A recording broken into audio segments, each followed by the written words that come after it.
కాంగ్రెస్ పార్టీనో బీజేపీనో ఉద్దేశించి కాదు, బట్ పార్టీలు ఎవరిని ఉద్దేశించి మాట్లాడారు? తండ్రి తనకి పూర్తి స్థాయిలో ఒక సిగ్నిఫికెంట్ రోల్ ఇవ్వట్లేదనా? ఎందుకంటే క్లియర్గా చాలా స్పష్టంగా ఏంటంటే కేటీఆర్ కనుక ప్రెసిడెంట్ అయితే వర్కింగ్ ప్రెసిడెంట్, తర్వాత సీఎం రేస్లో ఆయనే ఉంటారు. ఒకటి సర్దుకుపోవాలనుకుంటే కవిత గారు ఒక మార్గంలో తన అన్న వెనకాల వెళ్ళాలి, హరీష్ రావు అయినా అంతే. లేదు అనుకుంటే this is the right time, ఎందుకంటే ఎన్నికలకు ఇంక 3 ఏళ్ళు ఉంది.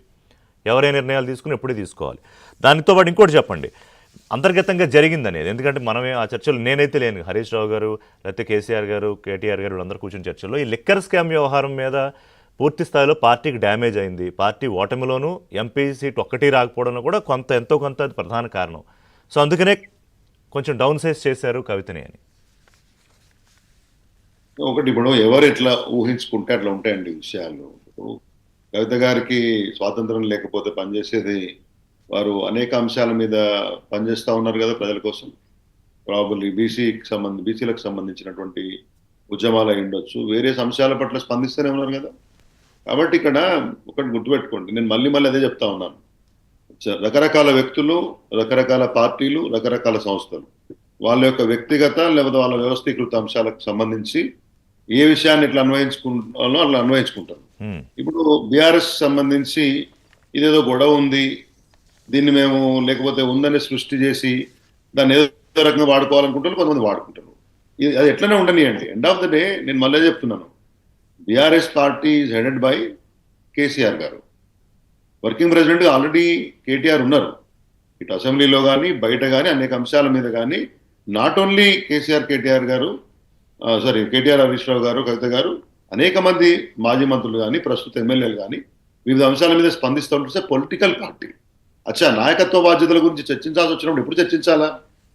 అది పార్టీ ఆ నిర్ణయం తీసుకొని అట్లాంటిది ఏమైనా చర్చ ఉంటే, we have our president, we have our working president, ఎవరి పని వాళ్ళు చేస్తూ ఉంటారు.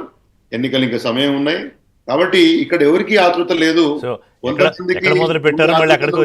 మంది మీద రుద్ది, కొంతమంది ఆతృతను మంది మీద రుద్ది దాని గురించి చర్చలు పెట్టి మాట్లాడాలంటే, ఇప్పుడు ఇంతకుముందు దయాకర్ గారు ఫస్ట్ మాట్లాడాడు ఏమన్నారంటే, అది వాళ్ళ అంతర్గత విషయమైనా క్యూరియాసిటీ ఉంది కాబట్టి మాట్లాడుతున్నాను. నేను కూడా పార్టీ ప్రతినిధిగా మొన్న హరీష్ రావు గారు వారు నాయకులుగా వారి మీద పదే పార్టీ మారుతారని, కొత్త పార్టీ పెడతారని అంశాలు వచ్చినాయి. కాబట్టి మీరన్నట్లు క్యాడర్ లో కానీ కొన్ని అంశాలను విశ్లేషించి వాళ్ళకి క్లారిటీ ఇవ్వాలి కాబట్టి స్వచ్ఛందంగా ఇచ్చారు. క్లారిటీ ఇచ్చారు కాబట్టి ఏదో లేకపోతే క్లారిటీ ఎందుకు ఇస్తాడు అంటే, ఏం లేకపోతే మెడికల్ చెకప్కి ఎందుకు పోతారు అంటే అది కాదండి సిస్టమ్. అట్లా కాకుండా రాజకీయ పార్టీలలో అంటే కాదు శ్రీధర్ గారు, ఇప్పుడు కోమటిరెడ్డి వెంకటరెడ్డి కొద్ది రోజుల క్రితం మాట్లాడుతూ ఇప్పుడు అమెరికా వెళ్తున్నారు, కవిత గారు బహుశా పార్టీకి బయలుదేరి ఉంటారు, వారు వచ్చాక కేటీఆర్ వెళ్తున్నారు, వారు వచ్చాక కేసీఆర్ వెళ్తున్నారు.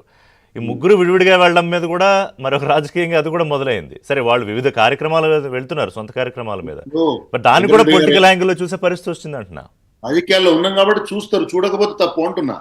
వెంకటరెడ్డి గారు మంత్రి, ఆయన చూసే యాంగిల్ ఆయనకు ఉంటది.